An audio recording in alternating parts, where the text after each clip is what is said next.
민족의 대명절 설을 맞이하여 국민 여러분께 설 인사를 먼저 드리겠습니다. 새해 복 많이 받으시고 가정의 건강과 행복이 가져가시길 바랍니다. 어제 이재명 대표가 신년 기자회견을 했습니다. 기자회견 내용 중에 신성장 동력 창출을 위해 AI 산업과 반도체, 로봇 산업 중요성을 거론했습니다.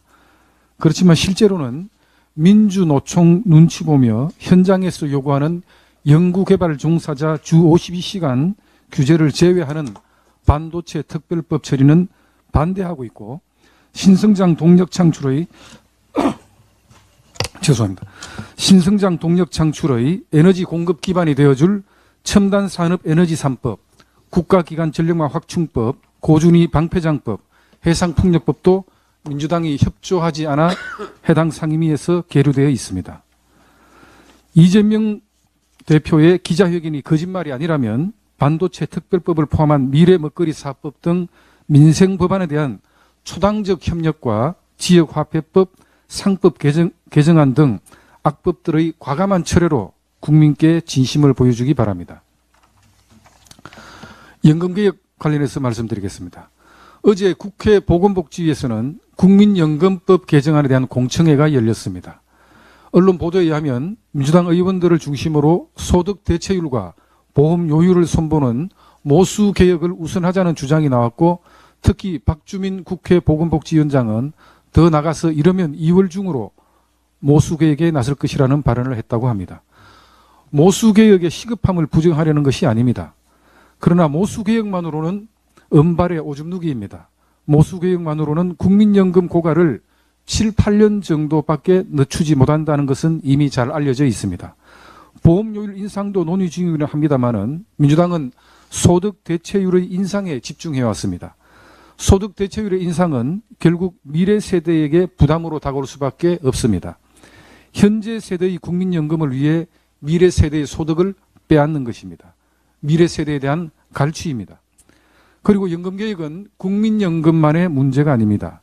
사학연금, 군인연금, 공무원연금, 노령연금, 기초연금 등 다양한 연금과도 연관되어 있고 정년 연장과 같은 이슈와도 연동되어 있습니다. 당연히 정부 차원에서는 보건복지부, 기획재정부, 고용노동부, 금융위원회, 국방부, 교육부 등 여러 부처와의 협의가 필요합니다. 국회도 마찬가지입니다. 이것은 보건복지만의 문제가 아니고 기재위, 환노위, 정무위, 국방위, 교육위 등 많은 상임위의 의견과 협조가 필요합니다. 단발성 모수개혁의 건시한성, 국민연금이 미칠 영향의 광범위성을 고려한다면 국민의힘은 보건복지위 소위에서 연금이 논의될 게 아니고 국회 연금개혁특위에서 모수개혁과 구조개혁을 동시에 논의하자고 주장하는 것입니다. 연금개혁은 국가적으로 중차대한 과제입니다.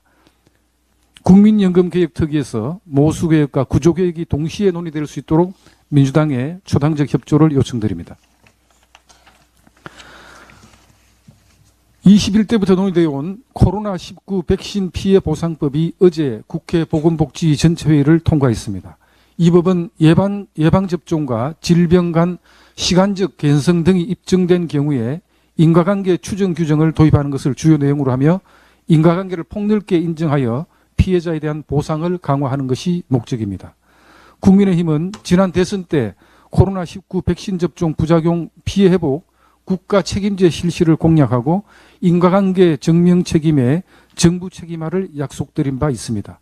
부족하지만 어제의 복지 통과로 피해자 여러분의 고통이 조금은 줄어들 수 있기를 희망합니다.